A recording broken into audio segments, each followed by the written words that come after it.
This is episode 17 with Alex Charfen. Hi, my name is Mike Dillard, and this is Self-Made Man, the podcast for men who want to leave their mark on the world and create a legacy of honor, integrity, and achievement in every aspect of their lives.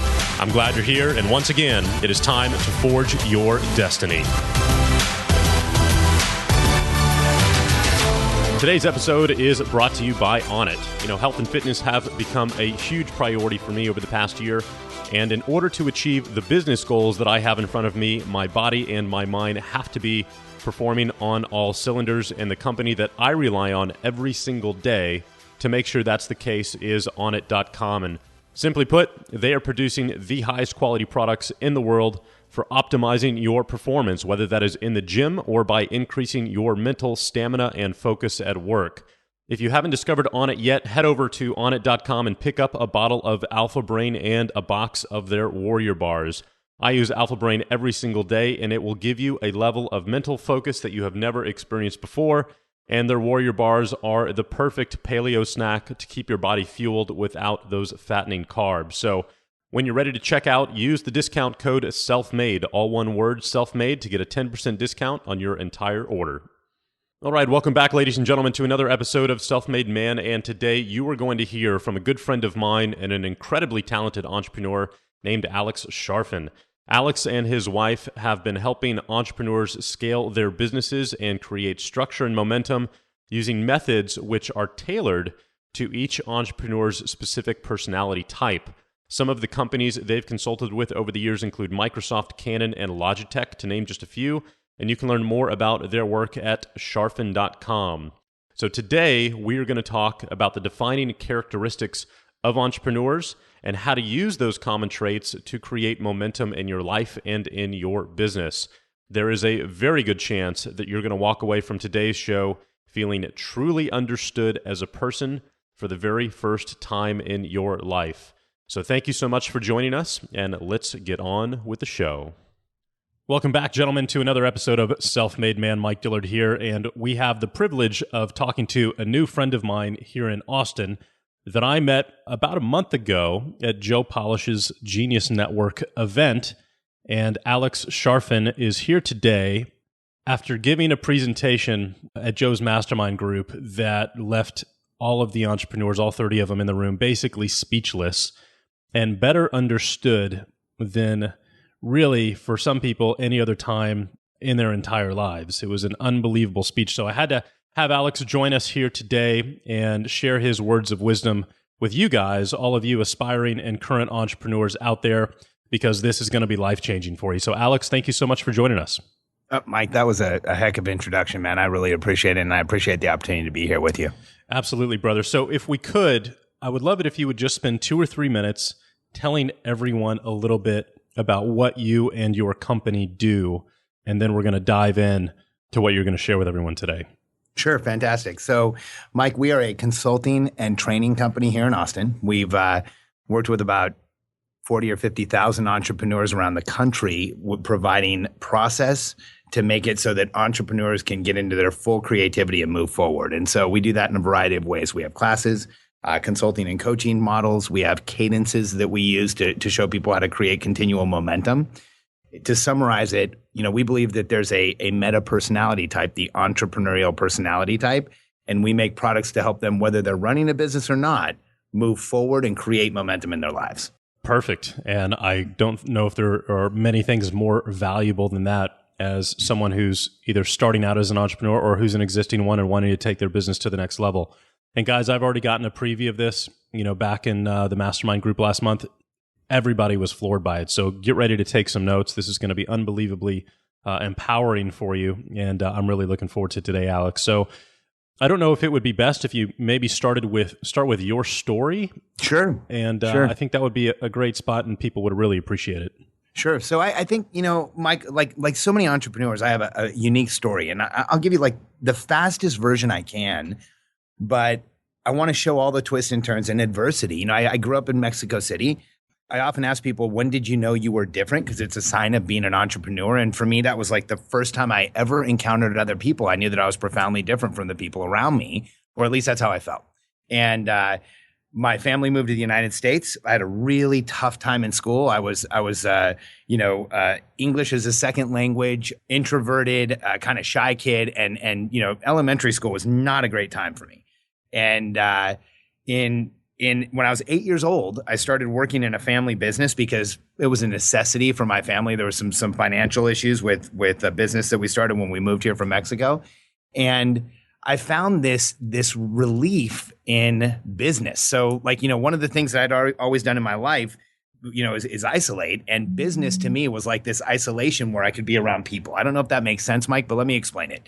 I always had this affinity and attraction to business because in communication, when you're in a business conversation, it limits outcomes and it made the world more clear for me. And what I found was, in school, when I was honest and told people what was going on and said what I really felt, I got made fun of. And when I got into business and did the same things, everybody thought I was a superhero. So, what ended up happening was I worked with my father from a young age. I started businesses, sold stuff in school. I was one of those kids that's just always doing something. Sold my first business when I was 17. It was a window washing company. I had to sell it. I wasn't old enough to own it.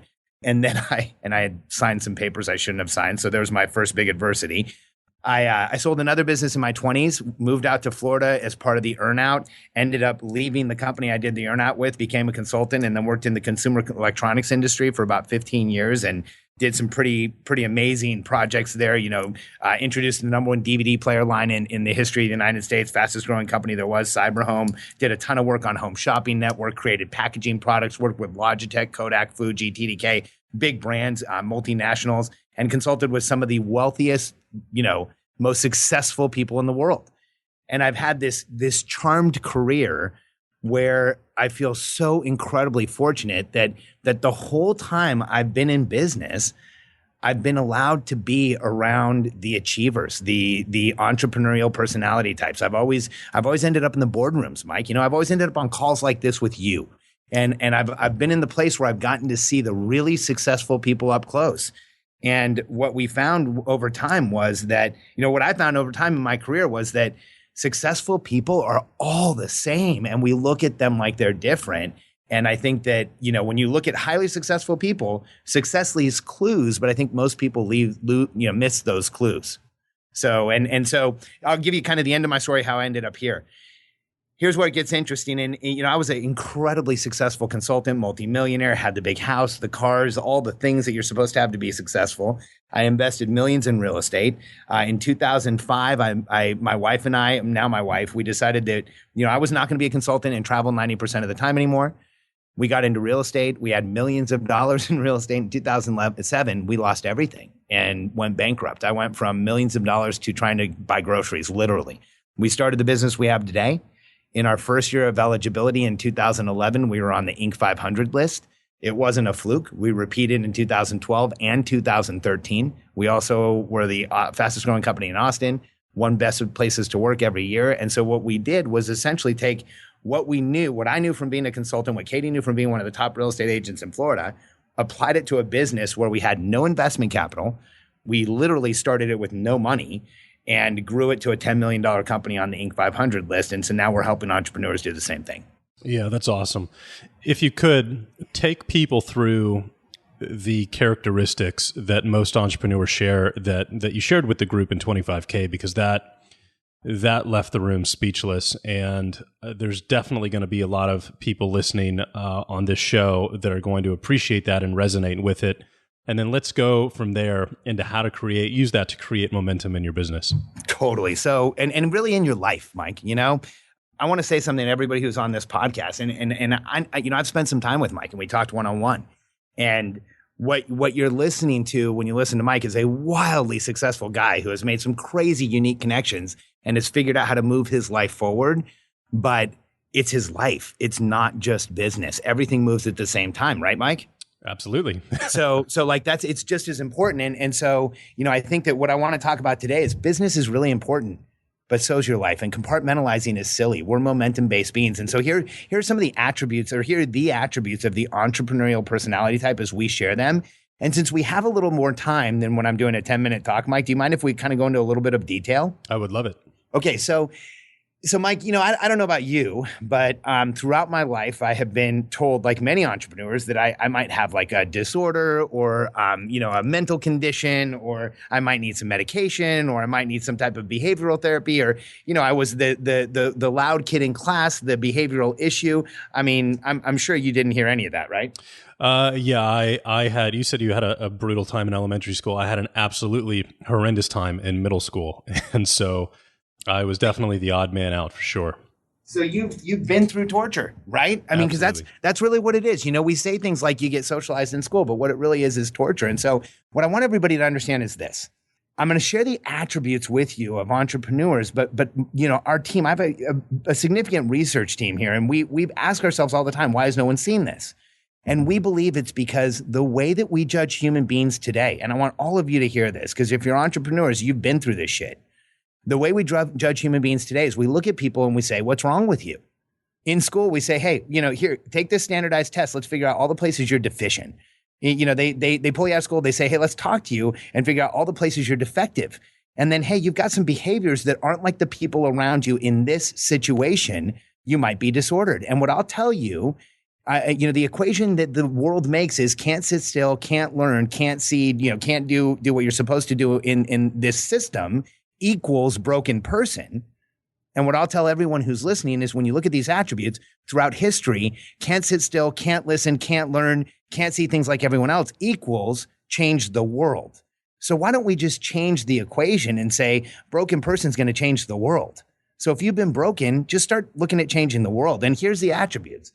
So Mike, entrepreneurs, if we look at deficits, if we say what's wrong with you, we miss stuff like high sensitivity and awareness. So I have this like crazy and it shows up physiologically for me in like body allergies and soreness. And I react physically to things, but man, I can see things that most people can't see. And I think you have the same thing, right, Mike? Sure. I would say that my superhuman trick is an extremely high level of intuitiveness when it comes to other people and their situations or feelings, or how I have a unique ability to put myself in other people's shoes. Yeah, you have that empathy, like right. So many entrepreneurs, that ability to be a chameleon. And so we believe that high sensitivity is what drives that. So that's one of them. For me, high sensitivity shows up like I can edit video like nobody can. I see things people don't do. I'm not like the guy who edits the paper, but when there's something artistic or a product or a package on a shelf, I can see where we need to improve it, right? Mm-hmm. The next one's future focus. And we hear this in the world as visionary, but we don't use visionary. We use future focus because visionary is the positive representation of future focus. Somebody who's altogether too future focused and is not in the present can look really defective. So, one of the things is these attributes have two sides to them like anything else. High sensitivity can make you look like a genius, like you. And high sensitivity can make you look like you're broken like me, right? And I'm sure we could reverse that for both of us. The next one is very high processing capacity. And this shows up in two ways. We find that entrepreneurial personality types are able to process huge quantities of data, regardless of quote unquote learning disability. So like Richard Branson still consumes insane quantities of data, even though he can't read, right? And then in the other side, so it's input, taking in tons of data through various different methods. So TV, news, you see some producers who taking a ton of data by watching a bunch of movies, like Quentin Tarantino learned movies by watching them and now produces them, right? That's data absorption. And then also this high processing capacity for data, you think faster than most. Mike, how many times have you been told your mouth doesn't keep up with how fast you think? I don't know if I've necessarily been told that, but what I find frustrating is when I'm having a conversation with someone who, and this happens generally with people who aren't entrepreneurs, but let's say friends or family relatives. Or whatever it may be. Right. I find myself knowing what they're going or trying to say within their first 2 or 3 words of saying it, and then I'm already tuned out and waiting for them to finish. Right. Because it's the world, and what we call that in the world is awesome, because we have taken this ability to foresee the future, bring it into the relative present, and move faster, create momentum in the world. You know what we call it? Attention deficit disorder. And if you're really good at it, we call it attention deficit hyperactivity disorder. And the fact is, you find me, you look in the journals, the autobiographies, the writings, the quotes of anyone who ever did anything that you and I care about, they all had that disorder, right? Right. So the next one is highly adaptable. And here's why we use highly adaptable, because entrepreneurs end up looking really weird in their careers because they end up with like insane skills and abilities that are just across a whole variety of platforms. So for you, Mike, I would assume that the career path was not linear and that there's probably some skill sets and some knowledge in there that really, if we laid it all out, it would just look weird. I would, I'm sure that would be the case. As an entrepreneur, I find that, at least in my experience, you go do whatever you need to get done. So if you have to learn HTML, then you do it. If you have to learn copywriting, then you learn it. And for me, it's a progression of challenges that have needed, to really be overcome, which have, resulted in a various tool set of skill sets or toolbox of skill sets, I should say. So what you just stated is the next one. I love this, Mike. So we almost walk through them as we talk about what we've done in our lives, because the next entrepreneurial attribute is the focus on a single result or series of results, even in the face of adversity. The average person will try something a couple times, right? And the average entrepreneurial personality type, if they can see the destination, if they see the future and they understand that it's there, they'll try 10,000 times to create the light bulb. Even though everybody around them saying, hey, you're nuts. Yeah.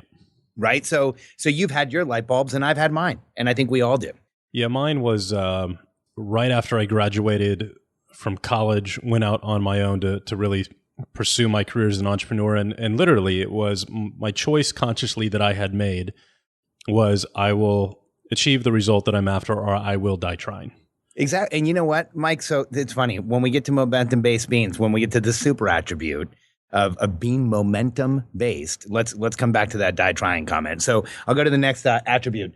So one of them, and these two are kind of similar. One is the ability to make unique connections. And then the second one is unique perception. So unique connections is, Mike, you and I do stuff like this all the time. You sit down at a dinner table and there's 7 people from disparate industries. And by the end, you've got some promotion worked up where it all works together. Right. Or some way how everybody's going to make money together or the unique perception is where a whole population that you're a part of is looking at a problem in a certain way. And you say, hey, let's look at it in this lens. And it changes everything. I would assume, just having been around you, that you're pretty high on both of those. I'd assume so too. It's hard to look at yourself and sometimes to have that awareness around it, especially if it's what you're used to, how you're used to operating. But when I bring it up, doesn't it make sense that, hey, like maybe the rest of the world, like just based on behavioral evidence, doesn't see the same things? Yeah. I think a great example right now is the hydroponics product. Sure. I mean, that's like the craziest thing in the world. I was going to bring it up that that here we've got Mike Dillard, and everything that I know about you is like one track. And here I think you're going to go out and change the way people eat in their homes. Yeah, I mean, ideally, and it's a pretty obvious solution. I mean, it's definitely not rocket science. It's more of a matter of, why hasn't anyone done this before? So I just want to point something out to everybody who's listening. So this is how and if you ever have this thought, I want to slow down what Mike just said and show you how an entrepreneurial personality type thinks. What Mike's done is create a hydroponic pod that goes in the middle of your kitchen and grows organic vegetables that you can eat all year and saves you like $5,000 or more and keeps your family healthy and it's beautiful and it's incredible and all those things. And then he just said it was the obvious solution. Like, what bullshit is that? No one in the world would have seen that but Mike Dillard. And so when Mike, I'm only kind of teasing you because like that's unique connections. That's unique perception. That's freaking awesome, right? That's world-changing stuff. And that's what EPTs do. Cool. What's next? So the next one is innate motivation.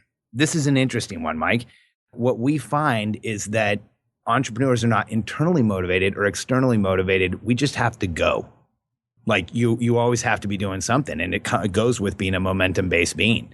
And we hit times in our lives where we're not going forward and it's really hard for us. The next one is the drive for gained advantage. This is where we... Now, real quick, before you move on, and I want to make sure that you hit it, and I don't know if it was associated with that last characteristic or if you're going to hit it down the road. What we one of the most powerful things that you brought up during your presentation at 25K was how entrepreneurs typically perceive emotions or happiness and sadness.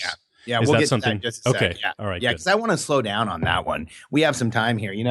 I'll give you the last couple. So there's two super attributes that are really, and I just said drive for gained advantage. I just want to share that with everyone. Drive for gained advantage is it's this. It's you want to get ahead, and early in your career, it's about you. And then drive for gained advantage for many entrepreneurs becomes about their team. And then it becomes about helping everyone. And it's funny, Mike, I think the project that you're doing right now, while it's a finance-based project that you want to make a lot of money with, I think that it's really about you changing the world. Yeah, I went through those exact 3 stages. The first 5 years of my career were about me. And then the next, 3 to 4 years were about my team. And now it really is about how do you have a global impact. That's why, you're coming on my podcast next. So now let's jump over to EPTs and emotion. So here's one of our theories, and I'll back it up and I'll go slow. Go ahead, Mike. And just to define for people out there, EPT, entrepreneurial personality type. Right. And let me define that really quick. So when we say entrepreneurial personality type, here's what our organization believes. We don't think entrepreneurs are all business owners. When we look at entrepreneurs, it's to undertake. And it's the best word to describe the people who are the innovators, the creators, the revolutionaries, the evolutionaries that are making things happen. And what we believe is entrepreneurial personality types do not understand words that are incredibly confusing, like happy and sad, or any of those. I think that and play with me for just a second. I think what's happened to most of us is that we've learned a translation for what the world says is happy or sad to what we're really feeling so that we can speak their language. And I'd go even further.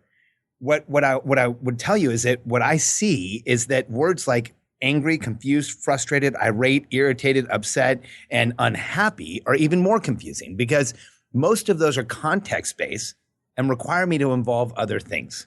And so when I used to go to the counselor and they would have that poster on the wall that said, hey, how do you feel with all those faces? Mike, did you ever see that thing? No, I have Okay, not. so they have this poster with all these faces and they draw faces and it says like, hey, which one do you feel like?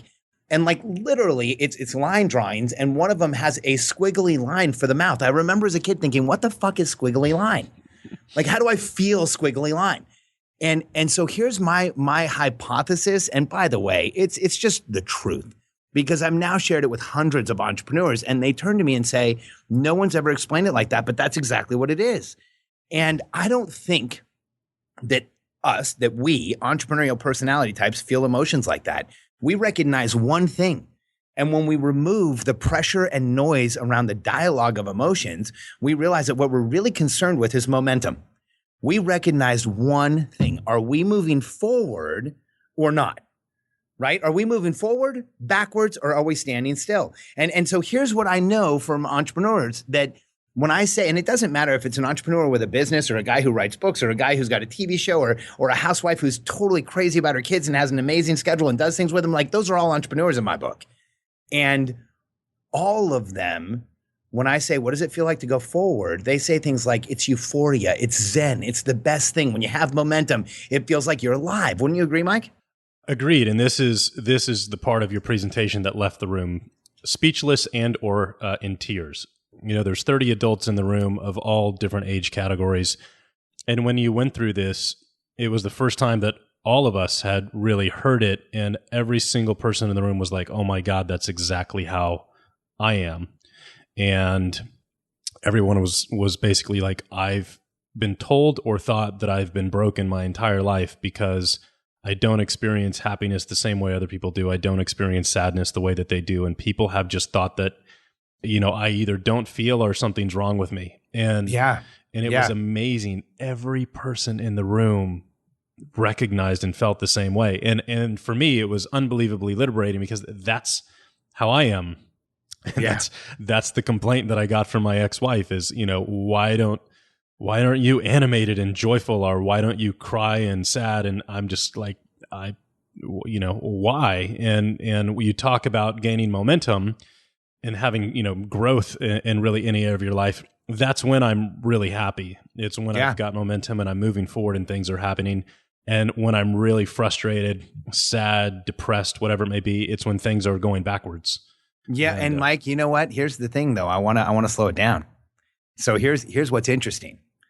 When things are going forward, we know what that feels like, right? Mm-hmm. When things are going backwards, for guys like you and I, we can fight going backwards because we've been there, man. I've been there. I walked out on the playground, got my ass kicked. I've had people steal my shit. I've been stuffed in a locker, stuffed in a trash can. I can come back. Like nothing today is as bad as what I've been through. But here's what I can tell you, man. When I'm standing still, I go fucking crazy. Yep.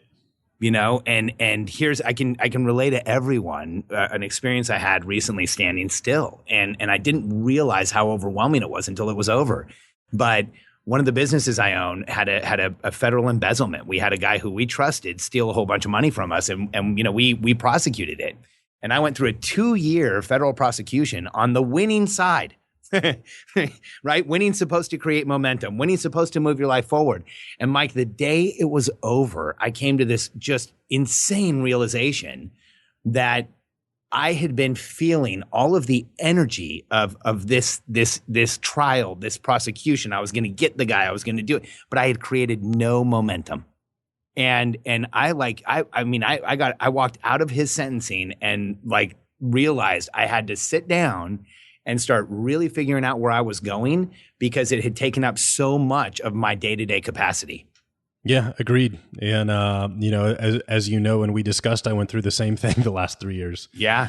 And, and there was a year and a half where I didn't write a single email to my, subscriber base. Because you can't. I was totally unbelievably paralyzed. And, and so it was an insane experience, and that all changed. It changed when I sat down and I made a new vision for my career and my life, and I started pushing things forward again. And then, that was the solution. Yeah. And I think that what's so important for everyone listening is this.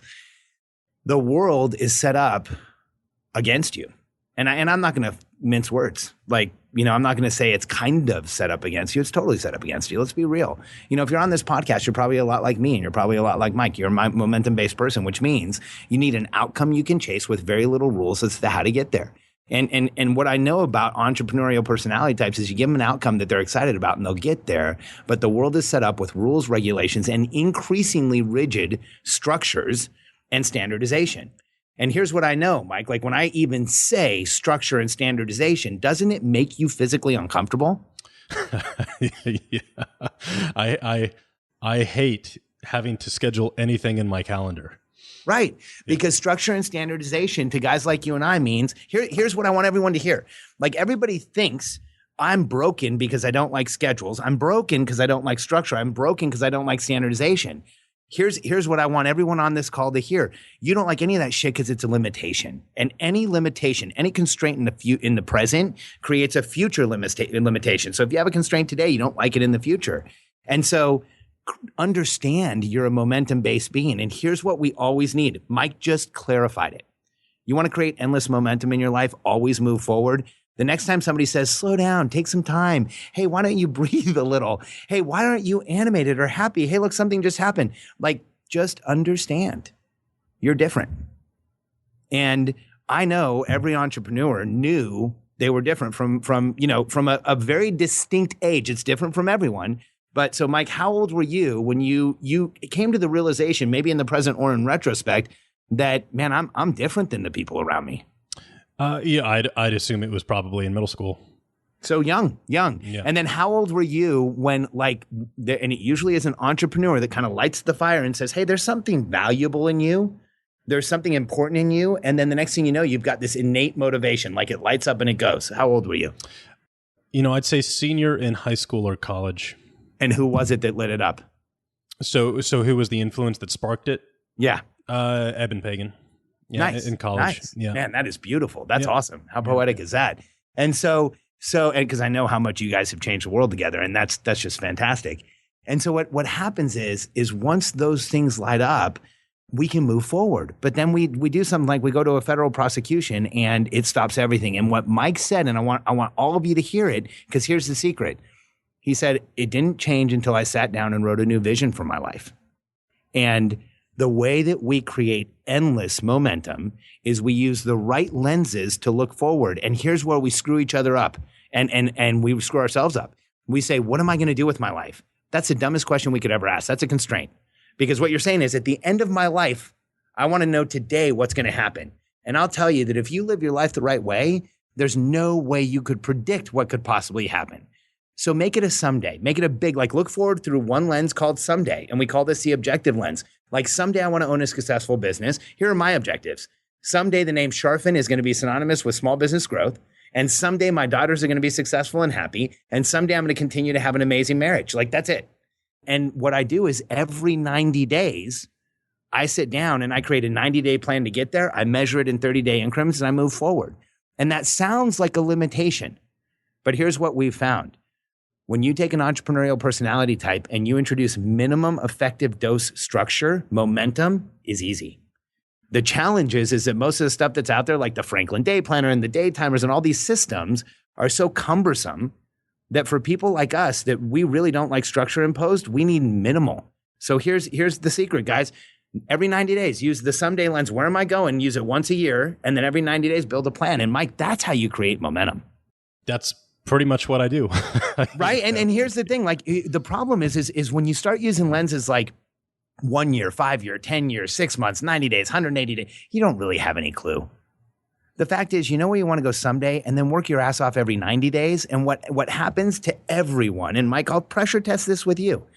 Every entrepreneur I've ever met who has done anything you're going to remember has a very clear recognition that there was a period of time in their life they were working really hard in one direction, and then they had these crazy lateral gains.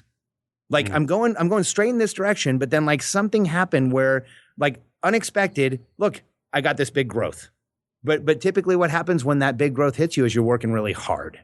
Is that similar for you? Sure. Sure. Especially the beginning of my career, I worked, once I went full-time in my business, I believe I worked 7 days a week, even on holidays, for 4 or 5 years before I ever took an actual quote-unquote vacation. Because you're a momentum-based being. You got to keep moving. Well, I loved what I was doing. Yeah. To me, work was the same as living. And that's Can you stop for a second? Sure. Can you stop for a second? I want you to just repeat what you just said. Yeah, work was the same as living. So here's the issue. The world wants you to be a bad guy for that, and the world says workaholic and obsessive compulsive, and definitely can't be a good father or a good husband, probably not a good friend because what you just said. Right. And here's what I say to the entire world, like fuck off, because here's what I know. When someone says work is life here, and I know Mike. And I know hundreds of entrepreneurs who say that. And some of my closest friends in the world think like I do, that running a business is the most spiritual outcome you will ever have in your life. I feel like my business is the biggest contribution I could ever make to humanity, or I wouldn't be doing it. Yeah. And when I say work is life, what I'm saying is my life is about making the biggest impact I can. And Mike, what's crazy is that and I know that everyone who we know that we respect feels exactly the same way. Yet the general public thinks entrepreneurs are out for themselves. Right. And so there's one more characteristic that I wanted you to go through real quick. The life of questions. Well, that and the pressure and noise. Oh, you got it. So let's talk first, and we'll get to pressure and noise in just a second, but I want to go through the life of questions. So this is another super characteristic, and we just covered so many of them. I'll just run through them. So here's what's interesting, Mike. Me and my teams, we've gone through the biographies of about 1,500 successful individuals from all times in history, so spanning tens of thousands of years. And the commonality is so crazy that we have a hypothesis that we know the base level question, the fundamental question that is introduced into an entrepreneur's life at each stage of their life. And so I'll share it with you, Mike. And I know that sounds crazy, but here's what we know. When we take the lives of successful entrepreneurs and line up these questions, we can show them. I've started doing interviews with really successful entrepreneurs. When we go through these questions, they recognize that these questions shifted in their mind. So it only comes from talking to tens of thousands of people that you get this, but let me start. So I think most people like us, the first question we ask is, how do I lower or stop pressure and noise? And so you just brought it up. Pressure and noise, our concept is stress, irritation, frustration, all that. Just look at it as pressure and noise. Body pain, headaches, soreness, chair doesn't work, you're not feeling good at work, pressure and noise. The light in your office doesn't work, your house isn't the way you want it, you're not around the right people, you're not putting the right things in your mouth, pressure and noise. And so for our personality type, we start our lives saying, how do I lower pressure and noise? And if we just normalized all of it and said, I'm going to shut it all down and I'm going to every day work to make pressure and noise go down in my life, those are the people who are hyper successful. So that's the first question. Now, Mike, it's a painful question for most of us. And what happens is what leads out of how do I stop pressure and noise is we're corrected so much, we are handed the question, what is wrong with me? And you said that earlier. I think it comes up. It's people looking and they say, what's wrong with you? Well, we're asked that, we're told so often what's wrong with us. We ask the fundamental question, what's wrong with me? And then somewhere an entrepreneur comes along and says, hey, there's value in you. And the question is elided, how do I get ahead? So from what is wrong with me to how do I get ahead? Then we start moving in a direction. We say, how do I get further ahead, right, Mike? Like somebody gives you a chance and then you say, okay, I got a chance. You get a little momentum and you go, shit, like how do I make this huge? Sure. Did that happen for you? Sure, of course. It's crazy, right? It's really clear. And so here's this really dynamic thing that happens. From how do I get further ahead, we realize some very quickly, some it takes us a while, that if we're going to get ahead, we need help. We need protection. We need support. There's a lot of pressure and noise. We need people around us to help us out. And when we start asking the question, how does my team get me ahead? Or how do the people around me get me ahead? We realize we need to cooperate and look at people different. Mike, did that happen to you? Well, that's what I've struggled with. That's right. To get rid of the pressure and noise, I've found myself whenever I've had a team around me, and they've all been absolutely amazing and many continue to be. But when we were in an office environment, my number one priority was how do I isolate myself within that environment or avoid it altogether? And, the solution to me was to stop going to the office. Sure. But here's the transition that happens. So even when we're not going into the office, you do realize that, Mike, you can't do it all alone, right? I have the realization. I haven't figured out how to, address that problem. You know what, Mike? Here's my perspective. Yeah. I think that sometimes we have captive teams, right? Some entrepreneurs have teams like I do where I have a team of employees.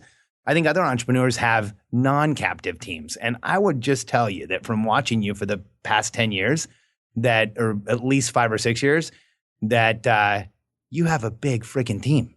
Well, like how many people have partnered with you, worked with you, done stuff with you? Like your team is massive. I would rather have yours than a lot of other people's, right? Yeah. Well, and it's interesting, right now, specifically over the last year, I do have a lot of help in my business, but it's all outsourced. And right. So it's still a team. Right. And I don't have to deal with the pressure noise that comes from having a full-time team.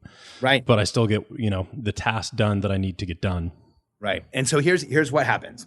We go from how does my team get me ahead, right? Because we how do I get ahead only gets us so far. How do I get further ahead only gets us so far. We realize we need some help. So like you, Mike, you start outsourcing, you get partnerships, you work with people.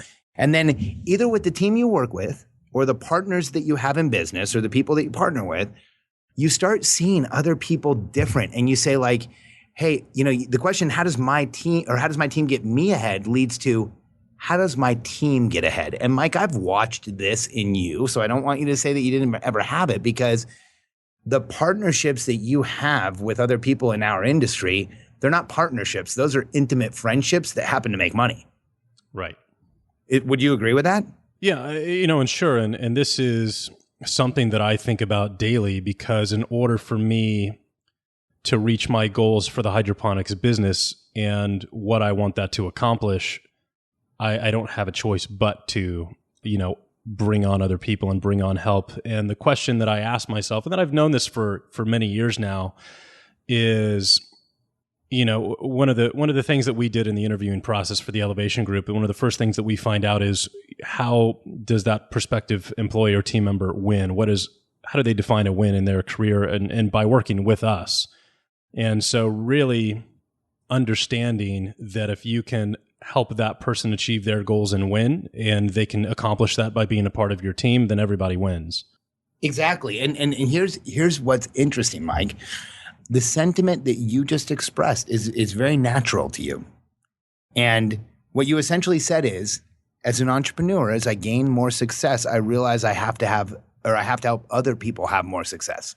Sure. And it's not altruistic, right? I mean, this is at the beginning, what you're doing is you're saying, hey, I've got a means to an end. It's gained advantage. I need to get there.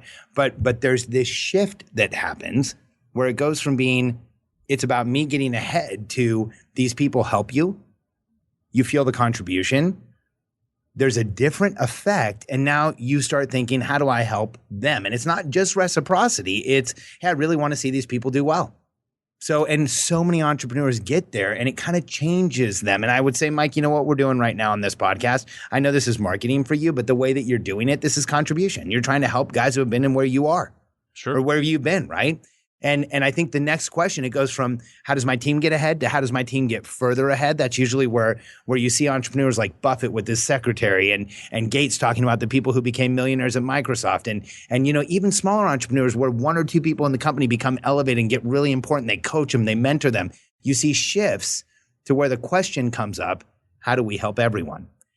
And our contention is that the way that an entrepreneur's life works, like here is the what we believe is the secret to life. And I know that sounds all dramatic and stuff, Mike, but let's just make this easy. Every theologic text, every successful entrepreneur in history, every book that you've ever respected telling you how to be successful has said the following. We just complicate it. They've all said lower pressure and noise. Take care of yourself. Do the right things. Spend time around the right people. Don't do things that make things harder on you. So lower pressure and noise. Increase your protection and support. And Mike, we don't talk about delegation. We talk about protection and support because, no entrepreneur ever did anything alone. I know I never have. And no entrepreneur ever did anything standing still.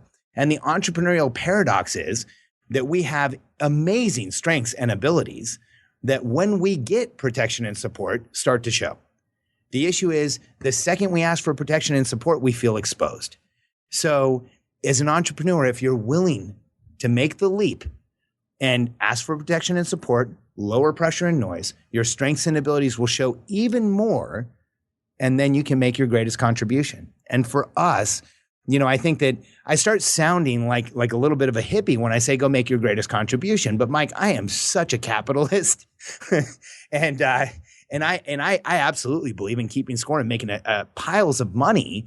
But here's how I translate money. I think Ayn Rand was right in some things in Atlas Shrugged, but Francisco's speech was really one of the best definitions of money because what it essentially, in paraphrasing, says is, money shows where contribution is. And so to me, you should make piles of money because you're making a reciprocal contribution. And the only place where that math doesn't work is where there's government intervention. So there's a shit ton of money going to the post office, but there's no contribution coming out of there, right? But when it's an entrepreneur, man, you look at what Jessica Alba's doing right now with The Honest Company. You look at what Musk is doing with Tesla. You look around the country right now, and there are entrepreneurs saying, I'm going to do well by doing good. Yeah, it's funny. I put a copy word for word of Francisco's speech in the beginning of my courses. So you know exactly what I'm talking about. I know exactly what you're talking about. And I've defined it in my books differently, a little bit differently. I use the acronym PVL, which stands for personal value level. And so for me, the way I explain it is that the amount of money you make is equal to the personal value level that you have with the world, your interactions with the world. So if you want to make more money, you have to increase your personal value level to the world. And you know what, Mike, here's what's interesting. I would encourage everyone who's on this call to be really careful about ever judging personal value. Because if you ever see money flowing to someone as an entrepreneur, like you see someone in the public who's making a big pile of cash and you hear people saying, hey, that guy shouldn't make that money or that shouldn't happen, stop yourself and think, like, where's the contribution coming from? When people say, man, Mark Zuckerberg made a ton of money with Facebook, I would say back to them, Mark Zuckerberg connected the world with Facebook. There's a contribution there and we're paying him for it. And money, like I said, unless there's government intervention, always shows who is leading the pack in contribution. So, and you know what? What's interesting, Mike, is You say it a different way. It's semantic, man. We're saying the exact same thing. Sure. Absolutely. Absolutely. So we've got about 10 minutes left. What would you like to, what would you like to share, with entrepreneurs if there's something that they can do now that will make a meaningful impact on their life moving forward? So here's my message to entrepreneurs, and I know that this can sound flat, but our singular message is there's nothing wrong with you. And when was the last time you heard that?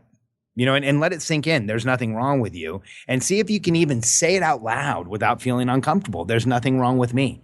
If you're like 99% of entrepreneurs, it's going to make you cringe. And even me saying it felt wrong. Because what we've been trained since we've been very, very small is not only is there something wrong with you, but there's something fundamentally wrong with you.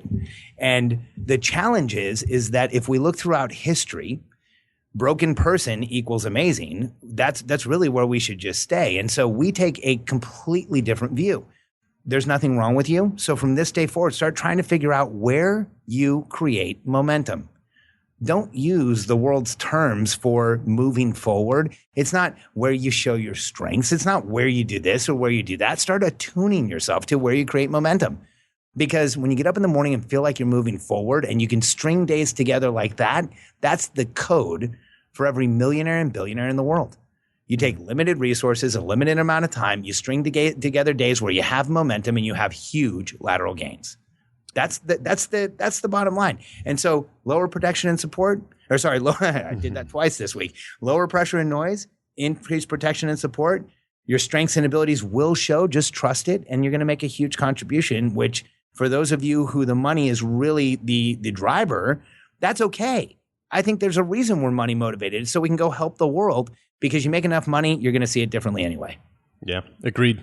I'll give you an example of one entrepreneurial personality type that looks magical.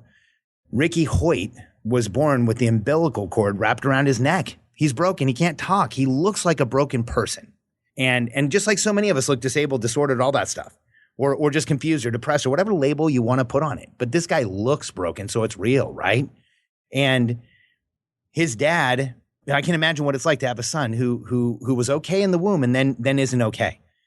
And his dad put him in a wheelchair and started running with him so that he would progress and feel better. And that's the story, at least. I mean, he also could have just put him in a wheelchair because he was frustrated.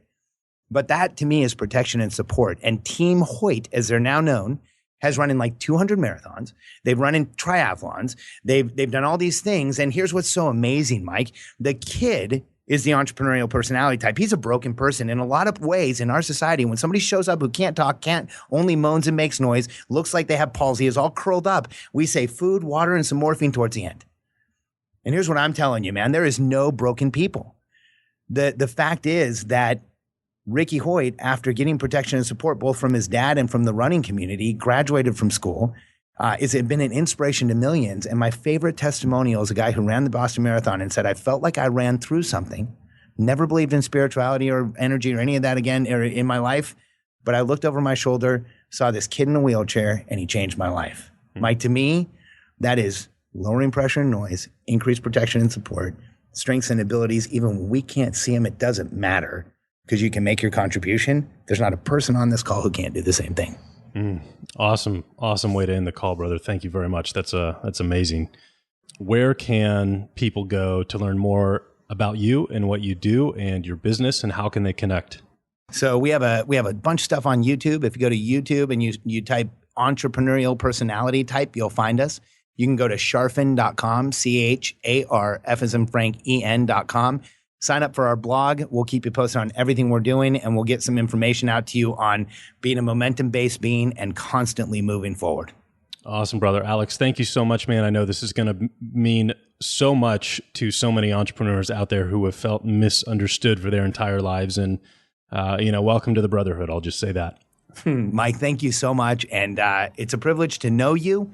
I'm so excited that we got a chance to meet and have so much in common. And, I can't tell you how much I respect what you're doing here, because it's so dire necessary that as EPTs, we stick together and let each other know there's nothing wrong with us. Awesome, brother. Thank you again, Alex, and we'll talk to you soon. Sounds good.